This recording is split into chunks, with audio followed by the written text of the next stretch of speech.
Good morning. I believe setting up on my Facebook Live right now in Beyond Your Weight Loss Roller Coaster. Welcome. Hello. I wanted to mention that I think I've scheduled 2 meetings today. So I'm going to honor both of them. This one is 9 a.m. Pacific. And I wanted to go into some of the things that I've found to be helpful in shifting and maintaining my weight release over these many years. I think this month, I think on the 5th, I'll be celebrating 3 years at my current weight and 5 years since I began my journey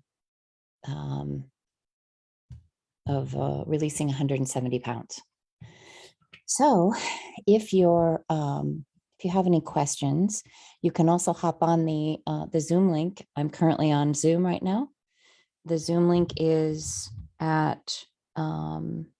is the link that is in the events page, and also right above this post here, I posted the link with the password peace with a capital P. So I wanted to go over a few things today. Firstly, it's Halloween. I can't tell you how many diets died on this day. I was just doing some research, and apparently 43% of all of the candy that's sold every year is sold for this holiday. I saw a commercial repeatedly in the last few weeks about this particular NMF that was regularly, they said, I think the commercial said something like, every year, millions and millions of these disappear before Halloween. I was just asking my daughter if we were going to put anything out for the holiday, if we were going to provide anything for the kids that come trick-or-treating, and she went on a huge blast. I wanted to go to the dollar store and get something, non-foodie, something fun that they could have, a toy or I don't know, something else besides candy. She said, Mom, it's going to end up in the trash. The only thing they want is that sugar. What do you think's going on in our brains? It's the sugar. We want the sugar. We want the sugar. And it's the beginning of flu season. So why would we do that? And we're in the middle of a COVID pandemic. Why would we add something that suppresses the immune system? Why would we help with that? No, I want to keep the light out. So I want to share with you some of my ideas, but first I want to kind of introduce myself. If you don't know who I am, I come from really big numbers. I'm going to share some. The one thing I don't really know how to do successfully is this whole business. So I'm going to try this. I'm going to try sharing my screen. Okay. Hopefully you can see this. This is me. This is me. And this is me. And this is me. And this is me. All of this is me. And I come from decades of uber morbid obesity. I'd climbed high on the corporate ladder. I was in charge of lots and lots and lots of construction in the telecom industry for decades. I was really good at what I did, and I climbed high. I could never climb my stairs. That was challenging. So I had years ago cured my asthma by changing my diet really, really significantly. And I healed my gut lining. It was the first I was able to really glean that, wow, this autoimmune thing is real. And there are ways to shift. There are ways to fix. There are ways to change. But it does require a really, really strong support system and other things in order to keep it moving. And we're battling a huge industry. We're battling a lot. So I cured my asthma, but I could not lose my weight. I lost maybe 50 pounds on that. I was on that program for a year. Then 5 years ago this month, I was diagnosed with type 2 diabetes and high cholesterol. Actually, it will be November 2nd. Type 2 diabetes and high cholesterol. I decided that's another thing I can shift with my food. So I went vegan. I removed all sugars. I kept everything low glycemic. And I was already gluten-free from having cured my asthma. And so I was mostly flour-free. As a matter of fact, yesterday here on live, we did a video of my chickpea pancakes that were so successful in helping me get started on this particular journey. So I changed my diet to vegan and removed the sugar and the flour, and found out that I have a sophisticated system. So there are rules that we can follow that can really help keep our manager parts happy, keep us in line, keep us focused. I can do this, I can't do that. I will do this, I won't do that. I'm not allowed to do this, I'm allowed to do that. These are rules that can help keep us. I mean, little kids want boundaries. They want to be told no. They want to be given rules to keep themselves in place. We, our brains, need to also have boundaries sometimes, depending on the circumstances. But in this particular case with food and food addiction, yes, we do need that.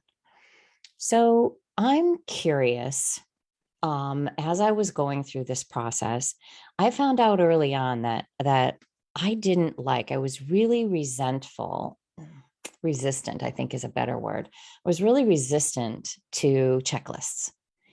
They are satisfying in the moment. You know, you print out 20 or 30 of them and you get them all in a binder, and you get really excited, and you get your colored pens and you go through this whole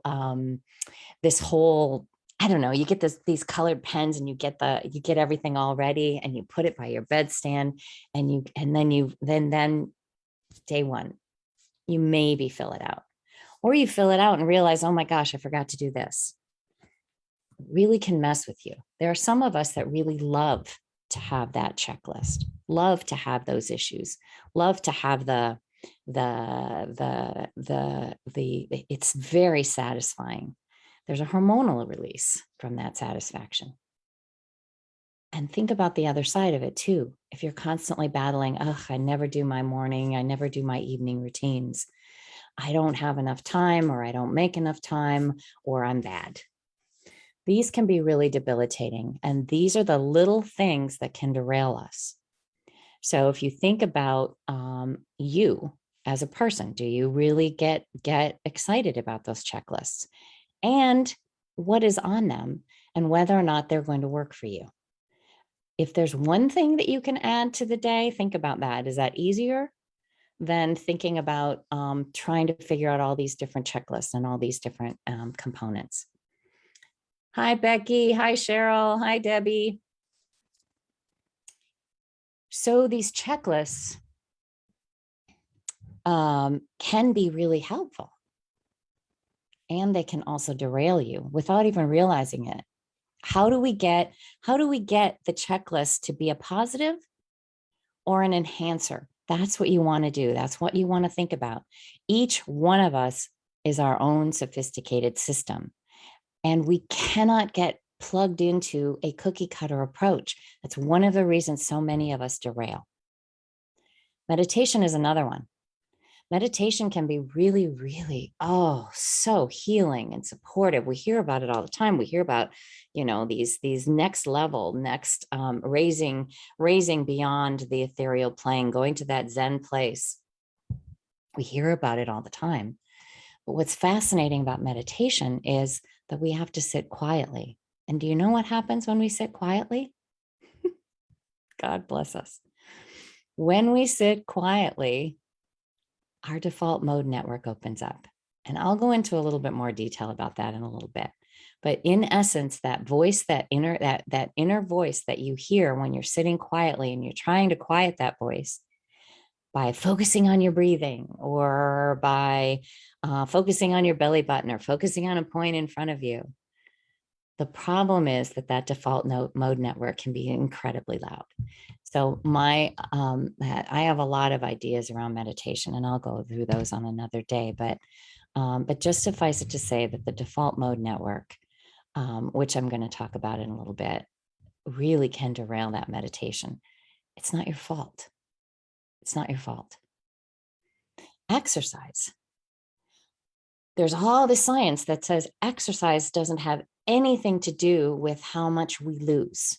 And physically, that makes sense because of all of the different factors. When we eat, when we exercise, we get more hungry, we burn more calories, we want to consume more calories. We sometimes even want to reward ourselves for these calorie consumptions. So exercise is especially challenging.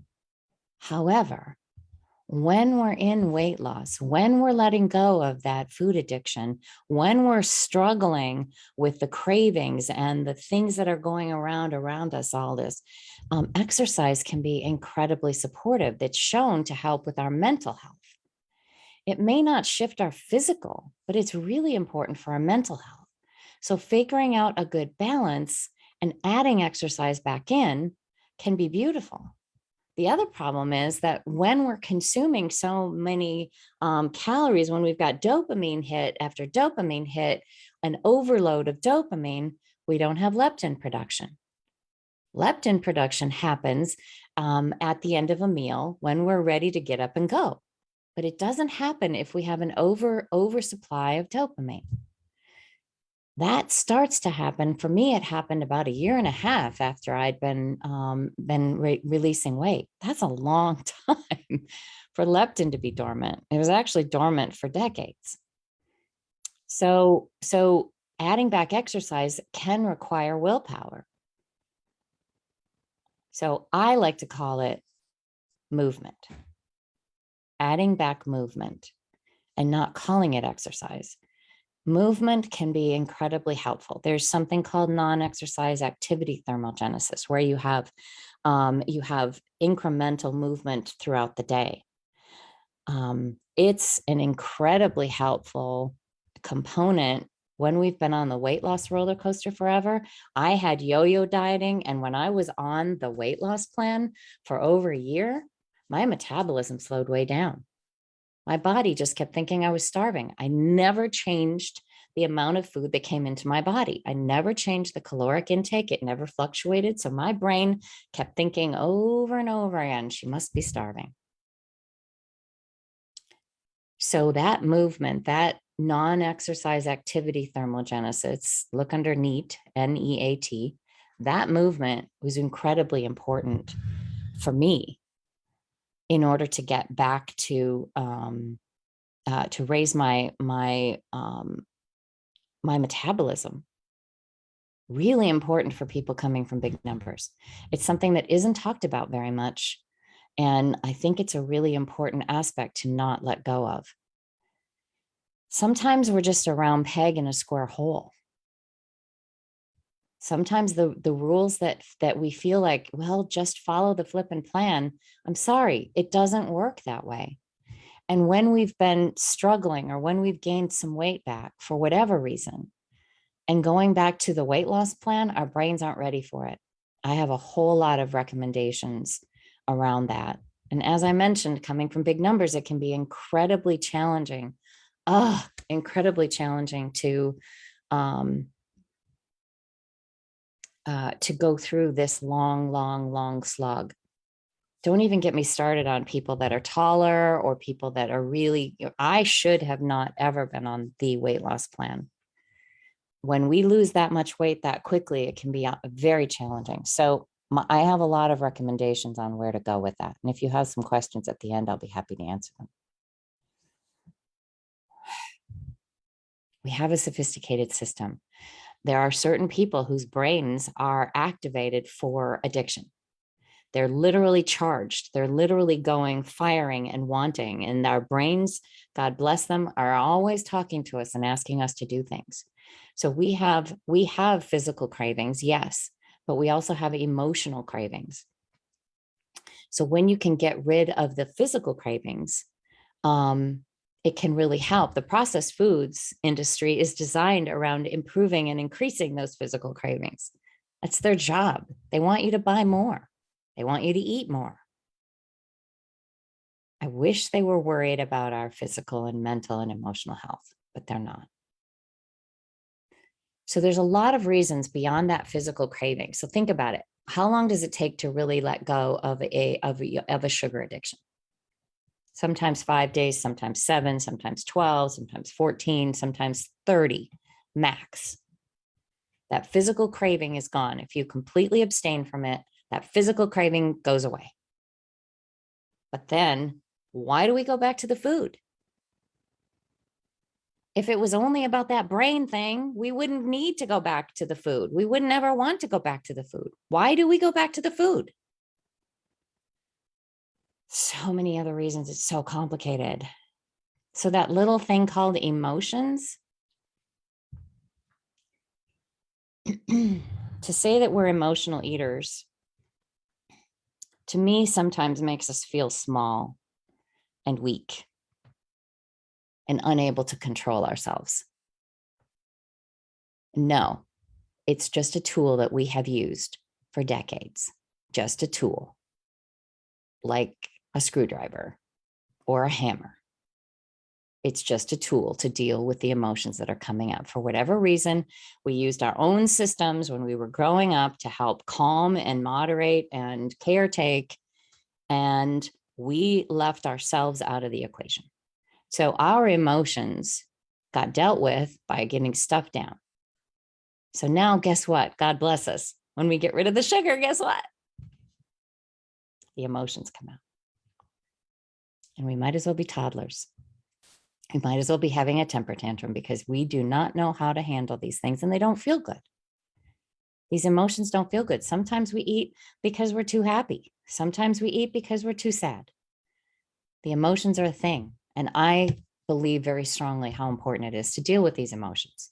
It's the thing I focus on most often in my group coaching. Yes, I talk about the food. Yes, the food is an indicator, but it's a symptom. It's a symptom. It's a symptom.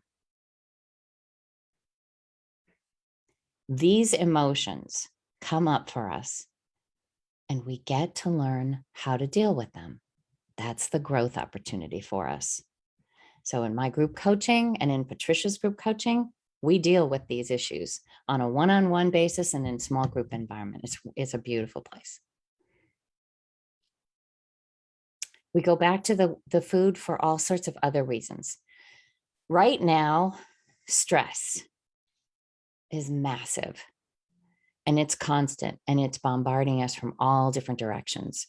Our very foundation is impacted. Think about stress for a minute. In caveman days, stress came about for a few reasons. Our safety, our physical safety. There was a lion or a tiger or a bear somewhere near. We were hungry. We needed to go find food. It was pretty basic. We definitely didn't have cable news coming at us and bombarding us with the latest and greatest crisis. And we definitely didn't have to deal with COVID and masks and vaccines and all of the other scary, scary things that are out there. This stress, above all, is the most challenging. And recognizing even that we're in stress. There's a thing called the Polyvagal Theory, which I would love to go over. I don't know if we'll have time today, but there's a vagus nerve that goes from it's our brain. In our brain, it's nerve endings that are all connected and they're all attached to and going toward different aspects of our brain cells. And then it comes down here. And then it's like the leaves and branches of the tree here. And then it goes down through the trunk. And then the roots are all here. And it goes all the way through our digestive system, around our heart, our liver. It impacts everything inside us. And it manages emotions that go back and forth. It manages signals back and forth. If it senses any kind of stress or danger, it activates and deactivates things. So it activates our need to fight, flight, or freeze, and it deactivates our digestive system, among other things. The serotonin that's produced in our gut, about 80% of it is produced in our gut. That serotonin isn't going to have production and isn't going to get transported up to our brains, which is a happy hormone, if we're in high stress. One of the things I so recommend is relaxing before you sit down to eat. Taking 4-box breathing, inhale 4, hold for 4, exhale for 4, hold for 4. You can imagine the image of a box. That's how it helps me to walk through it. And you do it as slowly as you want. And you can slow it down even more as you're going along. And it provides this incredible relaxation. And what it does is it's notifying your brain that it's fine, that everything is fine, everything is safe. This stress response is required for our digestive system working properly. Can't say enough about it. And it's a really important thing for calming yourself. Because God bless us, yes, COVID is a thing. Yes, it is dangerous. Yes, we have to take precautions, but it's not a lion coming around the corner. So we don't need to go into that fight, flight, or freeze. We are mostly actually in a very safe space. So encouraging our brains to recognize that and our vagus nerve to amplify that, really important.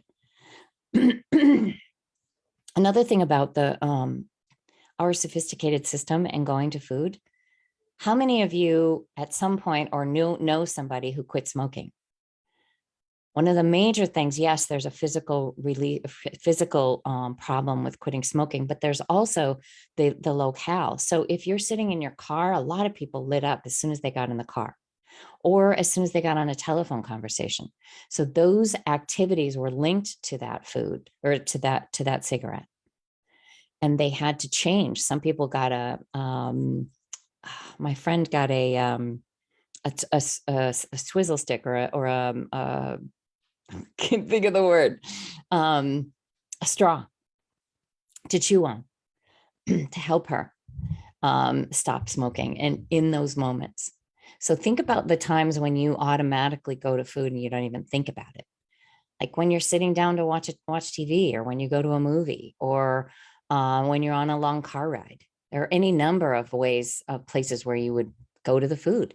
And this is where we get to pause and notice and wonder, wow, did I really need that? Was I really hungry, or was this just an automatic? Because those are deep neural pathways that we've created that we need to dry up and shift. That's drying up, yes, but shifting, finding something else to soothe us in those moments, finding something else to make that shift, finding something else to provide us, because we can white knuckle all day long. We can. That's a beautiful thing to do. White knuckling but it doesn't last very long, and it's really hard, and it pulls on our willpower, and it makes us cranky, maybe even a little, dare I say it, bitchy. So being able to find some other things that shift us and redefining that word treat, really important.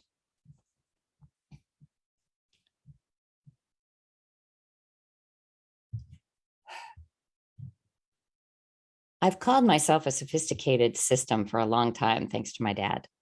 When I was 5 years old, I had already been incredibly allergic. I'd been hospitalized for gluten intolerance. And when I was 18 months, and I was constantly having severe congestion and bronchitis and severe issues with my allergic system. And so my dad decided to call me sophisticated, because technically, when you're allergic to something, your system is alerting the media and alerting your nasal passages and whatever else reaction you have. Your system is alerting yourself that there's poison in your body. Something has come in that is foreign, a foreign substance, and considering poison. And so inflammation kicks in and all sorts of things happen to our bodies when we have that kind of allergic response. And so my dad decided, well, I must be more sophisticated than most. And I really appreciated that, because what that also did for me was create a system of master reframing. I don't have to look at that first 5 years of my life, and actually the first 40 years of my life, 45 years of my life, as awful and horrible. I looked at it as sophisticated, and it helped me reframe it and shift it. And so it's helped me to look at other things as well. So components of a sophisticated system. We have a lizard brain that helps us watch for unsafe situations. And frankly, that lizard brain takes over a lot. That's the part of our brain that kicks in whenever we feel triggered. The problem with it is that it's the amygdala that takes over. And when the amygdala is activated, that's the core, that's our we got to stay safe. Our body is hardwired to protect us physically from physical danger. And so when the amygdala is triggered, it's assuming we have physical danger and we have to protect, and everything else goes away, including our ability to think and make decisions. And so that's the part that is challenging. And that's where we get to work really hard to try to pull that out. And that comes from all sorts of factors and all sorts of ways for us to pull that out. But the first thing we have to do is notice it. So we have parts that work hard to keep us safe. We have hormones that work to motivate and move us. We have life tossing us curveballs and funny hats. By the way, happy Halloween. This is my mushroom hat. And yes, we do have mushrooms like this in the Pacific Northwest. They actually are red with white dots. They're beautiful. We have history that our brain keeps resurfacing. That's the amygdala trauma whenever we're triggered. We have formed delightful neural pathways, and we cannot stop eating. Unlike drug or alcohol addiction. The problem is with our lovely addiction, we can't stop. With drugs and alcohol, they can stop completely. They can go cold turkey, if you will. Unless you consider that certain things aren't food. And it's a little bit easier to focus on that when you can look at something and say, yeah, that's not food. That's not food to me. So this is where the mindset shift comes in, and the reframing and figuring out for you what's important. I don't care what program you're on or what system you're using or what lines you have. I don't care. What I do care is that it's a program that you can use and work and be healthy with. Because at the end of the day, peace, freedom, balance, health. I've cured my asthma. I've cured my type 2 diabetes. I've cured my high cholesterol. And God knows what else that wasn't even showing up at the time. I've stopped the trajectory of unhealthy and put back on the trajectory of healthy. And that's what I want for you. And so to do that, we need to do a few things. We need to figure out what's working for you and what's not, and what's helping you and what's not.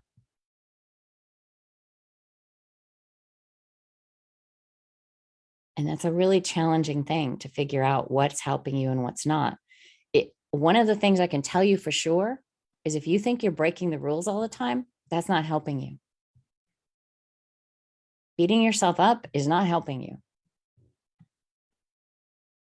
If there are physical roadblocks to the food you're eating, or emotional roadblocks, or floodgates, that are causing you to faceplant? We choose these ideals, as in the program that we want, the foods that we want, based on a lot of factors. But the one thing that is really challenging for me is that we're being told that we can't listen to our own brains. And to a certain extent, I understand why that is. But we can't fit a round peg into a square hole. And that's what I learned early on. I had to make changes to my plan. I had to make changes to my program, to my concepts, to my ideas, to my rules, to the way that I showed up in order to help me stay here in this balanced place with peace and freedom. Many of us have figured out, okay, I don't understand it. It worked. It worked for a while. It worked for a good while. 8 months, 10 months, 3 months, it worked. And now it doesn't. And I don't understand it. It's complicated. We're complicated. We're sophisticated.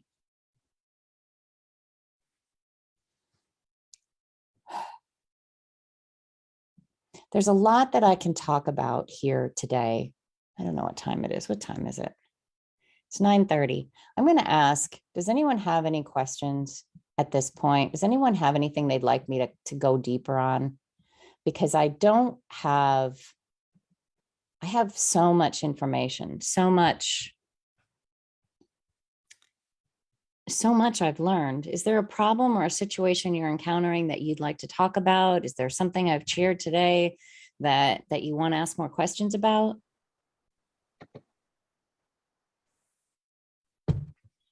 Well, Sonia, you mentioned about not going back to the weight loss plan. Mm-hmm. If, you've been struggling and you've gained a few pounds. So you said you had a lot of suggestions. What are they? Great question, Rose. So before I explain that, I do want to go into just a tad more detail about metabolic slowdown. Our brains get conditioned over time. And I think the biggest challenge for those of us coming from a long history of dieting, even if you've not come from big numbers, but a long history of dieting, our brains consider that we're restricting. And so it's important, in my opinion, to make sure that as far as your brain is concerned, as far as telling your brain you're getting satiety, you're getting a strong nutritional need, our brains need to feel like that's true. And the only way we can do that is by giving them high satiety foods. Sweet potatoes, grains are a big one. Now, some people have trouble digesting grains. I was one of them. And so I chose a combination of higher starch vegetables like beets, and I roasted a lot of beets, butternut squash, delicata squash. It's a beautiful time for that. Acorn squash, butternut squash, or spaghetti squash even. And then, of course, my beautiful favorite, which is sweet potatoes. Adding sweet potatoes in, even if you added them in as a vegetable, will help you add satiety and depth. I'm not as big of a fan of like corn or peas. Peas maybe so, but corn is a high fiber food. It just doesn't add much satiety. So there's a lot of factors involved. We need to make sure that you're not stressed over adding more food, because that can be scary in itself psychologically. There's a huge component of that. Oh, I'm going to gain my weight back. Or I'm doing this wrong. These aren't the rules I'm being told. We get told all the time, just follow the flippin' plan and it'll work.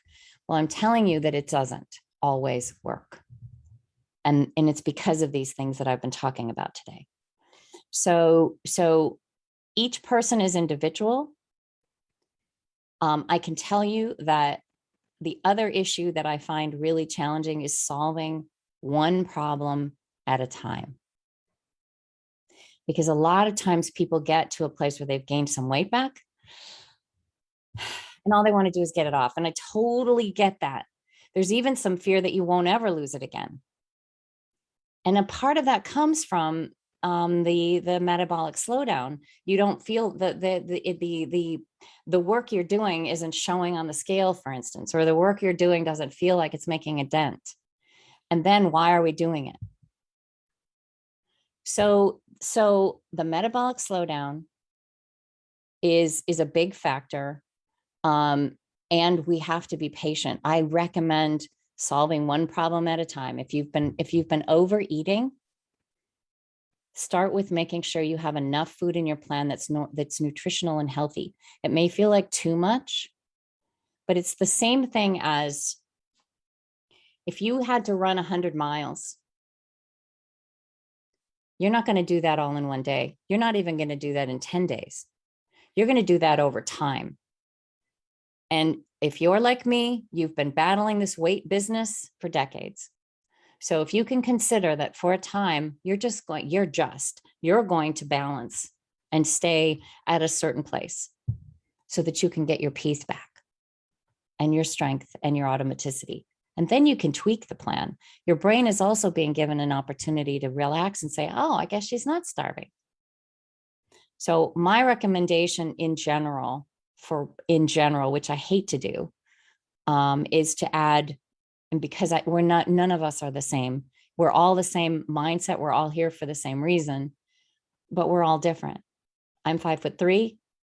Rose, I think you're a tiny little thing. Am I right? I've got 1 more inch than you.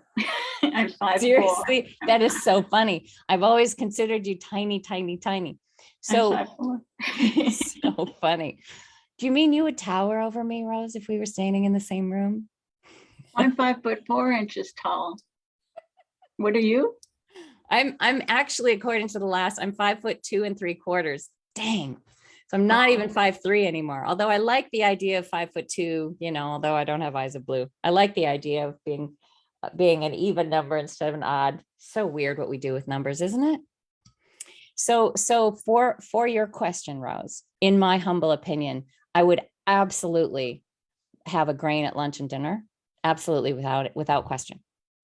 I would also consider boosting your protein in the morning at breakfast to help give you more energy, and possibly even adding a fat in. But again, I would want to do some tweaking on that. But that would be my guess. Try that. With the caveat, we need to allow ourselves to do this. There's a restrictive component to weight loss that's just crazy. So figure out and focus on the problem you're trying to solve, which is to stay sugar and flour free. Am I right? Isn't that the problem you want to solve? Getting your food in control and not binging? Yeah. I suppose that's 3 problems. You think about it. But if you also add in the component of needing to lose weight, that's gonna cause potential. I mean, think about it. If you add more food to your program and you're able to, it makes a peace fall over me when I think about the comfort that comes from knowing I'm going to get enough nutrition every day. And I don't have to white knuckle the other stuff, because you're already battling no sugar, no flour, binging, emotional situations that come up, situations we don't even know about yet that might derail you. You're already battling all of that. Today, for God's sakes, holiday, Halloween, hello? You're already battling all of that. So focusing on the one thing of getting your food back on solid ground. Does that make sense, Rose? Yep, one thing at a time. Mm-hmm. Because honestly, all the information.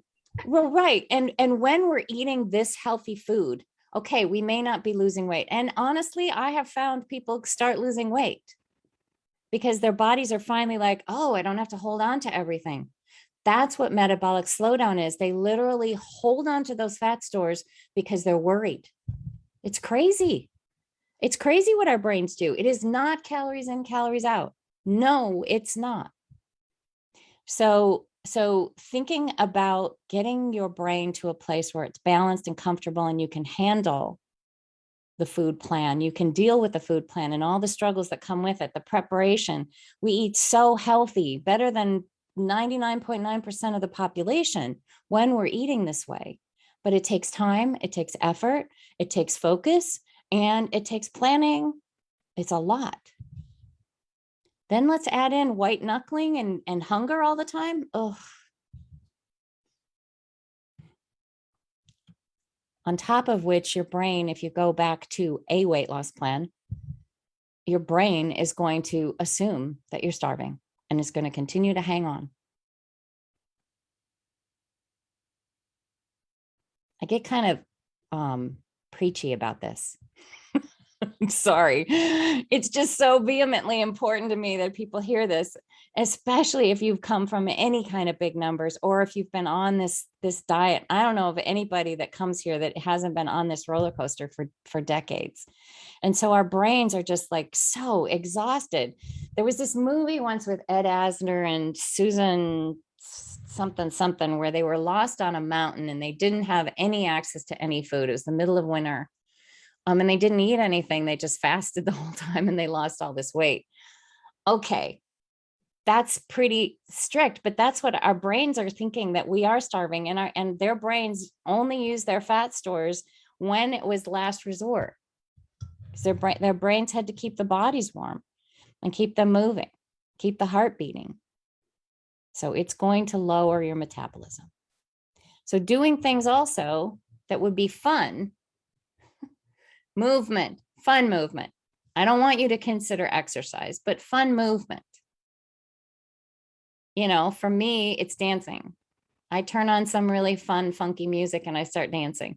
I don't even recognize that I'm actually exercising.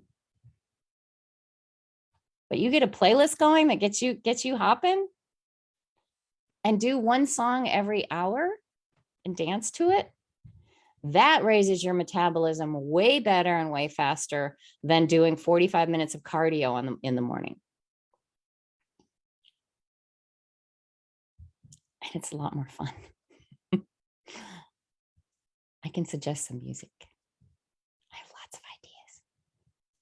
And then if you add singing in, that activates your vagus nerve. That stimulates that lovely tree I was talking about before. That brain gut connection. Oh, it's beautiful. And I didn't even talk about the healing impact of eating satiating foods that are healthy and unprocessed. Our gut biome goes into balance. And some of that crazy talk that I didn't even mention in this morning, some of that crazy talk stops because we don't have the gut biome screaming, feed me, Seymour. The bad gut biome, Candida, I don't even know what the names of the other ones are. And by bad, I mean overpopulated when we're eating foods that are overprocessed. It's a really great thing. Really great thing.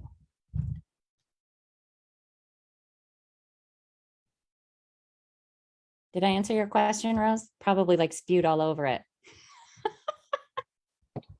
Lots of information. Thank you. You're welcome, honey. Anybody else have anything they want to ask about what I've talked about today? I don't know if you guys were on when I mentioned, but I scheduled this call. I've been super busy. So I started my own business a year and a half ago.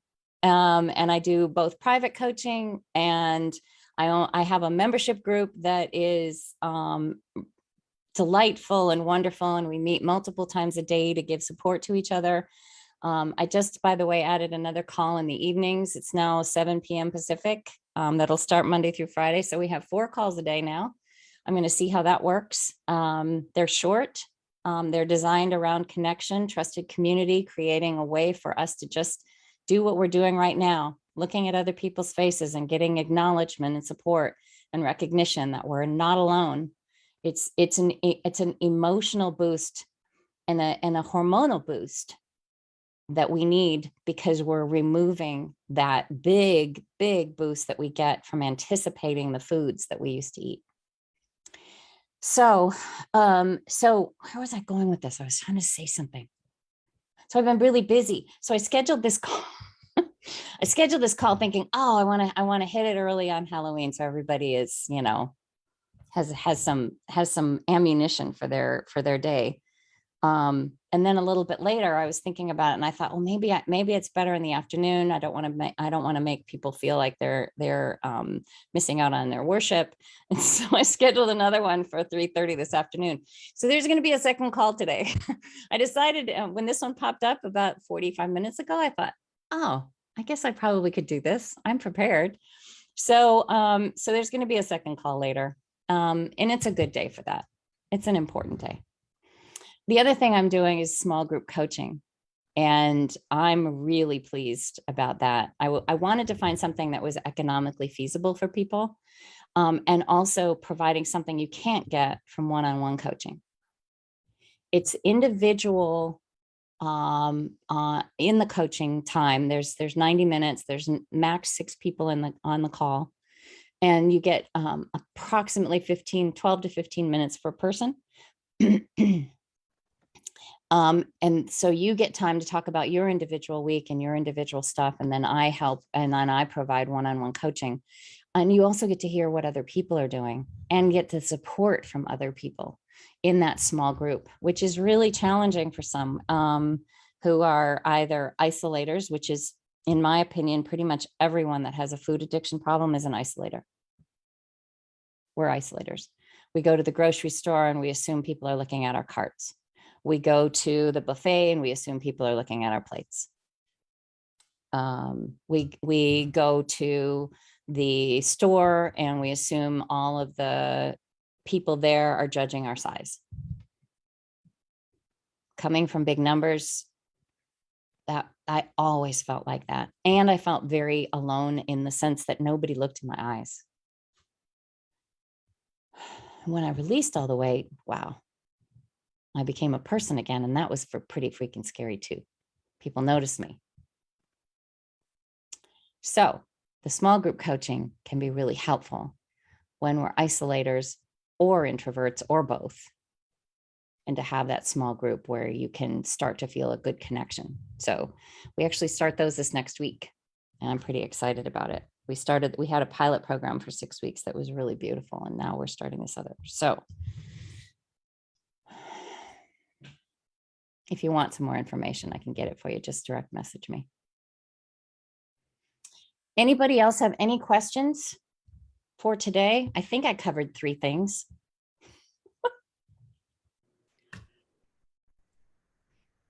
So Sonia, I don't know, this is a question. I don't even know, it's just my issue. Once everything makes sense, I've been on the other side, but once you're really deep in the food, how do you get rid of the obsession to even get started?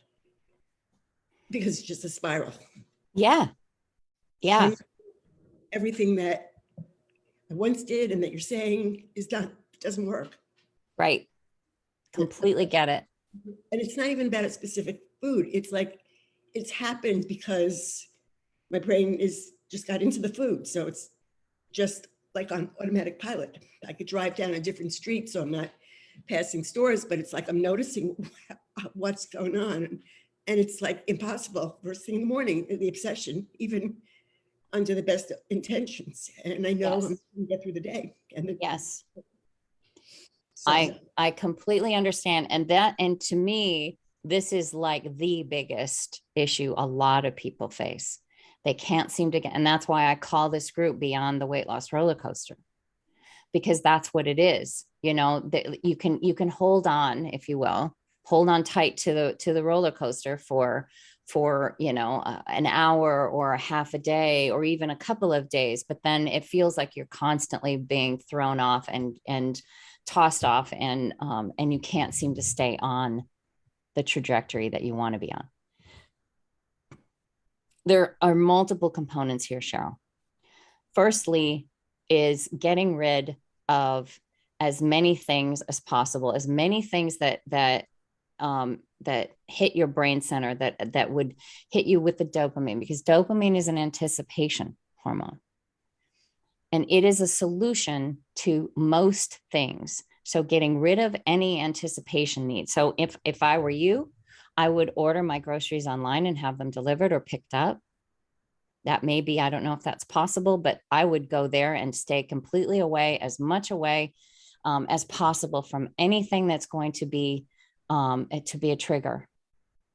Because that trigger is going to go right into the brain center, and it's going to pull you out of the frontal lobe, and you're not going to be able to make an informed decision. So when we are in that addictive space, one of the things that works is like a new thing, right? A new plan, a new something, but you know the food plan you want to be on. To a point, there's tweaking that can be done as well. They are knowing that you're getting enough food, getting satiated without overeating. Sometimes I recommend people go to 4 meals rather than 3. I know you have a challenging work schedule sometimes, but 4 meals may be helpful. I recommend a shake, because it can provide you with quick nutrition, especially if you're doing 4 meals. But even if you're not, I have a shake every morning for all sorts of reasons. I want to get my greens in, I want to get my protein in, and I'm in a rush all the time, and it's challenging for me. So you might try that. You need to get things out of sight, out of mind. And most importantly, remove as many stressors as you can and add in joyful moments, because raising your vibrational energy as much as you can, lowering the stress level as much as you can. And a lot of that is an inside game. A lot of it is. When we're in our heads, when we're thinking a lot, which is what we get to do, that default mode network goes crazy. When we're in our heads, it's a challenge. So connection, getting on calls like this as much as you can, really important. Yes, you're talking about food in some cases, you're talking about things, but you're releasing the tension and the stress. You're lowering your stress level, in my opinion, when you're with others that are supporting you. That's the strongest I can recommend is lowering the stress levels, getting enough food. And the reason I suggest 4 meals instead of 3 larger meals is sometimes the larger meals tend to get us to binge, and we want to eat more. So having 4 meals that are balanced on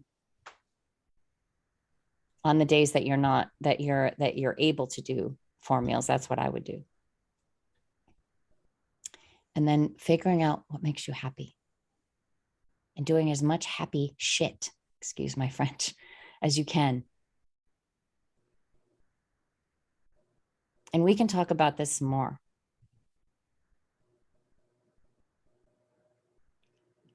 Is any of this helping? Does any of this feel like it might be helpful?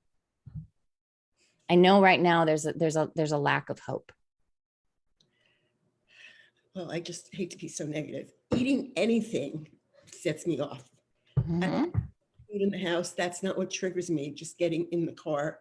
The triggers are my brain without the food. I don't, I can bring it in at the end of the day. It goes out. I never start it, but it's eating anything, whether it's a little bit or a lot, it just triggers it. And I feel like just physically awful and depressed. So it's hard to bring joy in.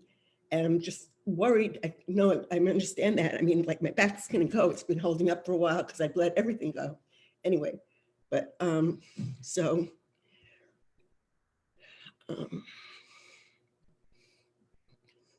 it's kind of where I'm at. Right. And it's a lot. It's a lot, Cheryl. I mean, letting go of the stressors is the best thing. And that feels like it's the most important, impossible thing to do. Well, here's what I want to say about that.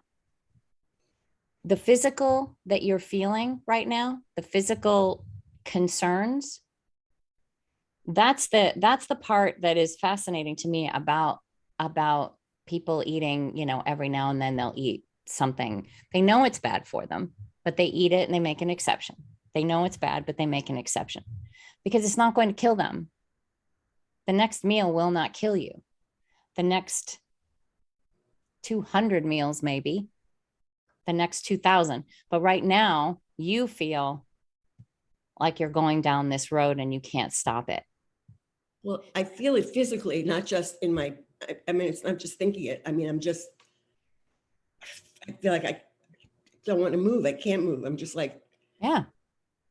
It's a Yeah. total. So tangible things, in my opinion, I want you to see if you can figure out how to order your food in so you don't have to even go out. If you go out, I want you to get on a phone call with someone and have them talk to you the whole time so you won't swing into a store or into a fast food restaurant. I know all of these. This is where you get to utilize your community. And your community is ready to embrace you on this one. Guarantee you. The magic group is ready. They will take your phone calls. You just post it out and say, I'm going to need to talk to somebody when I'm on this long. And you can make several phone calls if it's a long commute. If you're on a bus, you have way more control, if you will. So you maybe don't need to make those phone calls. And I know you live in the New York City area. And so you're on sometimes on buses and trains, but you're also sometimes driving, right? When I was living my life, I was on the bus, but I had my food with me. I mean, so it wasn't really, it was just to get back and forth. Uh-huh. That wasn't, it's, I just got to get out of this house, not even to go into the stores. I mean, I'm just saying can have everything here, but I'll still end up, I may not need to buy anything, but I still do because I don't see how I'm going to get through the day. I don't see, and because I'm just like, because my brain spirals, but it's in that spiral that for so long now, it's just so deep in it. It's different. I completely hear you. And sometimes jarring it open, jarring it awake, doing some batch cooking and having everything all organized and weighed and measured for days. On top of this is a multi-layered thing. This is absolutely multi-layered. And the hardest part is that you don't feel the hope. But you've done this before and you're incredibly tenacious. That the food could be ready, but I don't want to eat it anymore. Okay. And then you might have to just tell that part, guess what? We're going to eat it anyway. Yep. There's some, I'm going to drive the bus. You have a really strong ability to say to those parts, guess what, honey? We're not going to go there. We're going to do this today. I'm going to eat this food. It may not be terribly exciting and you may make me not feel good about it, but I'm going to eat this food. I'm not going to eat this other stuff. Sonia says, I have to eat this food. I can't even stand staying in the kitchen. I mean, it's like, just doesn't want to, because it's very strong. Let me just have one little whatever. That's really fine to have. Anyway, I'm sorry. I just don't know. No. And can I ask too, if you could focus on what you did well rather than what you didn't do well? You got on this call. You're asking this question. You're exposing, your soft underbelly because you really want to make this shift. And you're getting all this beautiful hugging support from Rose and Debbie. And there was a heart earlier from Becky. And I'm sure Joni's hearting as well. There is strength within you. There you go. See? We're all here. We're all here. This is literally the antidote to addiction, my dear. Connection, trusted connection. Having the courage to come on here and talk about this. You are driving the bus. Put sticky notes around that say, I'm driving the bus. And list for yourself what many, many things you can do that you have done today that are great. I want you to keep a huge running list, Cheryl, and remind yourself and just think, do you feel like it was a great thing that you got on this call today? Absolutely. Absolutely. And you had the cojones to ask a question. And I don't get you it. opened up. There's no point in anything. Nothing else. But there must be, or you wouldn't be here. You do believe it. You believe it. I know you do. I know you do. This is a part talking. I don't know how to get, I've been there, so I know I know. believe it, but I don't know how to get back there at this point. Okay. Step by step, bird by bird, as Anne Lamott says, bird by bird, step by step, little things. Every day is better. And do not, this is the one thing that drives me freaking nuts. You do one thing off plan and it's a bad day. No. No. I want you to look at all the good things you did today. And I don't even want you to think about whether or not you had a bright day or not. I don't even want you to go there. I want you to focus on every step you take. Is this a good step for me? I don't even want you to ask if there's a bad step today. I just want to know about the good ones. Focus on the good ones.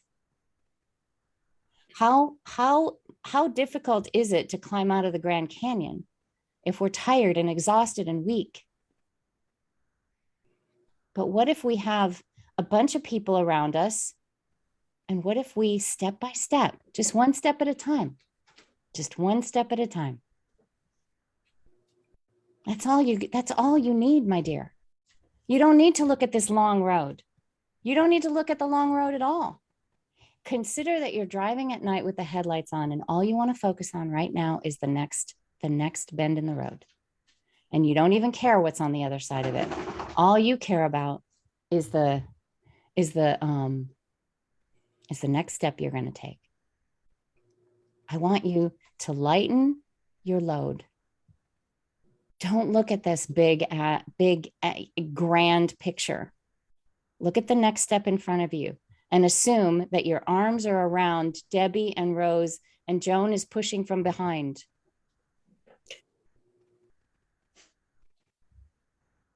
Seriously, it's just one step at a time. That's what you want. Just look at that one step. Leave the rest of it behind. That's why I say focus on one thing. God, you are very intelligent, my dear. And you can see the 40,000 foot view and the 10,000 foot view, and you can damn well look at the weeds. I really just want to get through one day. Okay, but I want you to even micro that a little bit more. I want you to get through the next hour. And I want you to just relax about the next day. I want you to focus on now and relax about the rest of it. Just thinking about getting through the next day seems insurmountable to you. Let that go. That's adding stress. You can feel it. I can feel the cortisol and the adrenaline pumping right just now thinking about that. Focus on the next hour. One moment at a time. That's all. Because that's all that matters, Cheryl. That's all that matters. One moment. One moment at a time. If you can put something on there that says, is this causing me stress? That's the sticky note I want you to think of, to put on. Is this thought causing me stress? And let it go because it's not helping. It's not helping.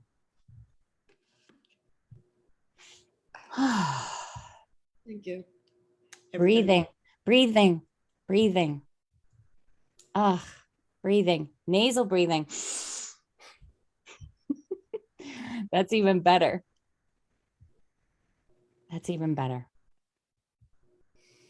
We're rooting for you, my dear. If you've got time to come back on the next call, we'll be here and we'll be able to see, what we can do for that next moment. If you want to share what happy things happened to you in these next few hours, great. We'll hear them. We'd love to listen to them. Okay. Thank you. Absolutely. Have a wonderful day, everybody. I'll be back in a few hours. Hope to see you again. Love you all. Bye-bye. Thanks for coming.